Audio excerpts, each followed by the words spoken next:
ఆలోచనలకు పదును పెట్టి సాంకేతిక ప్రయోగాలతో పరుగులు తీస్తోంది యువత. చదువులను మార్కులకే పరిమితం చేయకుండా వాస్తవిక సమస్యలకు చెక్ పెట్టేలా ఆవిష్కరణలు చేస్తోంది. ఈ క్రమంలోనే చేపలు, రొయ్యల పెంపకంలో సమస్యలు తీర్చడం నుంచి యుద్ధ క్షేత్రంలో ఎదురయ్యే సవాళ్లు అధిగమించడం వరకు రకరకాల పరిశోధనలు చేశారు ఎన్టీఆర్ జిల్లా లక్కిరెడ్డి బాలిరెడ్డి కళాశాలకు చెందిన విద్యార్థులు. అంతేకాదు, వీరి ఆవిష్కరణల్లో ఒకటి జాతీయ స్థాయిలో ఎంఎస్ఎంఈ ప్రాజెక్టు కింద ఎంపికై 15 లక్షల ప్రోత్సాహకం తెచ్చిపెట్టింది. ఇంతకీ ఆ విద్యార్థులు తయారు చేసిన ప్రాజెక్టులేంటి? ఈ స్టోరీలో వివరంగా చూద్దాం పదండి. ప్రపంచ దేశాలన్నీ సాంకేతికతతో పరుగులు పెడుతున్నాయి. అందుకు అనుగుణంగానే ఆవిష్కరణల దిశగా సాగేందుకు కేంద్ర రాష్ట్ర ప్రభుత్వాలు సహకారం అందిస్తున్నాయి. ఇందులో భాగంగా క్వాంటమ్ కంప్యూటింగ్, ఆర్టిఫిషియల్ ఇంటెలిజెన్స్ ఆధారిత టెక్నాలజీతో ఆవిష్కరణలు చేస్తున్నారు ఎన్టీఆర్ జిల్లా లక్కిరెడ్డి బాలిరెడ్డి కళాశాలకు చెందిన విద్యార్థులు. దేశ అభ్యున్నతికి, సమాజ హితానికి దోహదపడేలా ఉన్న వారి ఆవిష్కరణలు ఎంతో మందిని ఆకర్షిస్తున్నాయి.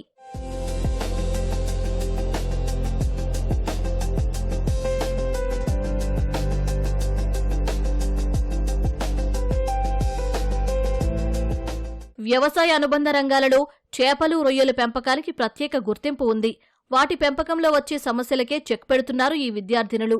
చేపలు, రొయ్యల చెరువుల్లో ఉష్ణోగ్రత, ఆక్సిజన్, పీహెచ్ విలువను పక్కాగా తెలుసుకునేలా ఆక్సిజన్ మేనేజ్మెంట్ అలారం అనే మిషన్ తయారు చేశారు.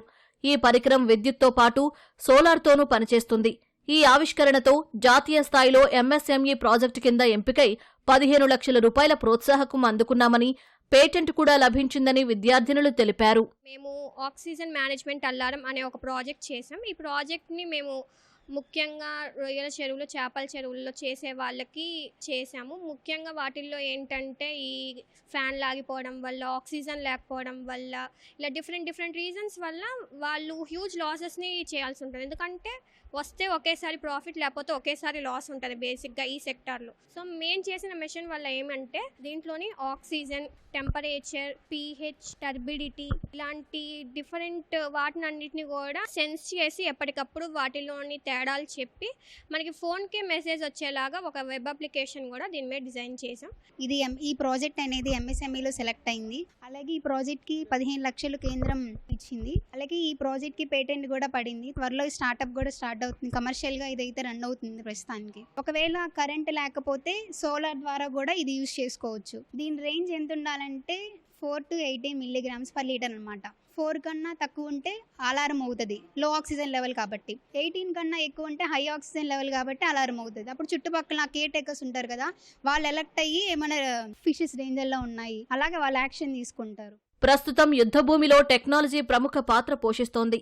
ఈ క్రమంలోనే దేశ రక్షణకు ఉపయోగపడే విధంగా మినియేచర్ స్టెల్త్ రోవర్ తయారు చేశామంటున్నారు ఈ విద్యార్థులు.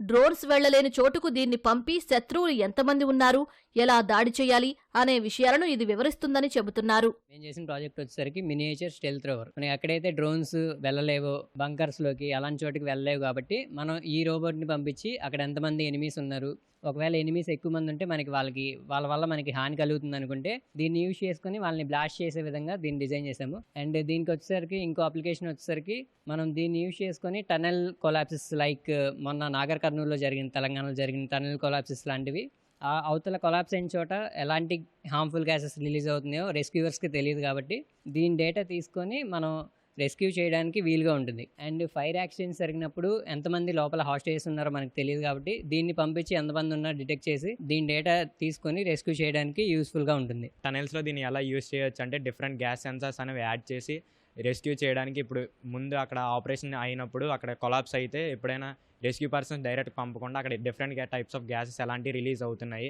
ఏంటి దాని ప్రికాషన్స్ ఎలా తీసుకోవాలని దీంట్లో తెలుసుకోగలం.